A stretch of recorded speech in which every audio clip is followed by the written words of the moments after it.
1959ஆம் ஆண்டு டிசம்பர் 39ஆம் தேதி பிறந்த பிரபல ஹாலிவுட் நடிகர் வால் கில்மர் பேட்மேன் உள்ளிட்ட பல படங்களில் நடித்து பிரபலமானவர். தொண்டை புற்றுநோய் பிரச்சனையால் கடந்த சில ஆண்டுகளாகவே போராடி வந்த அவர் நிமோனியா காய்ச்சல் காரணமாக ஏப்ரல் 1ஆம் தேதி காலமானார். அவருக்கு வயது 65. பிரபல ஹாலிவுட் நடிகர் வால் கில்மரின் மறைவு ஹாலிவுட் திரையுலகை சோகக்கடலில் ஆழ்த்தியுள்ளது. சினிமா பிரபலங்கள், ரசிகர்கள் என பலர் அவரது மறைவுக்கு இரங்கல்களை தெரிவித்து வருகின்றனர்.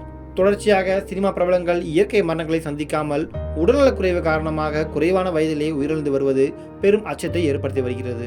1984ஆம் ஆண்டு வெளியான டாப் சீக்ரெட் படத்தின் மூலம் ஹாலிவுட்டில் நடிகராக அறிமுகமானவர்தான் வால் கில்மர். டாப் கன், கில் மீ அகைன், தி டோர்ஸ், டாம் ஸ்டோன் உள்ளிட்ட பல படங்களில் நடித்த இவர் 1955ஆம் ஆண்டு வெளியான பேட்மேன் ஃபாரெவர் படத்தில் பேட்மேனாக நடித்து அசத்தினார்.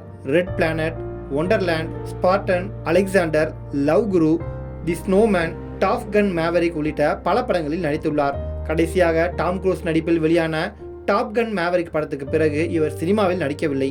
உடல்நலக்குறைவு காரணமாக ஓய்வெடுக்க ஆரம்பித்து விட்டார். தொண்டை புற்றுநோய் காரணமாக கடந்த சில ஆண்டுகளாக பெரும் போராட்டத்தை நடத்தி வந்த வால் கில்மர் சமீபத்தில் நிமோனியா காய்ச்சலால் பாதிக்கப்பட்ட நிலையில் ஏப்ரல் 1ஆம் தேதி சிகிச்சை பலனின்றி காலமானார்.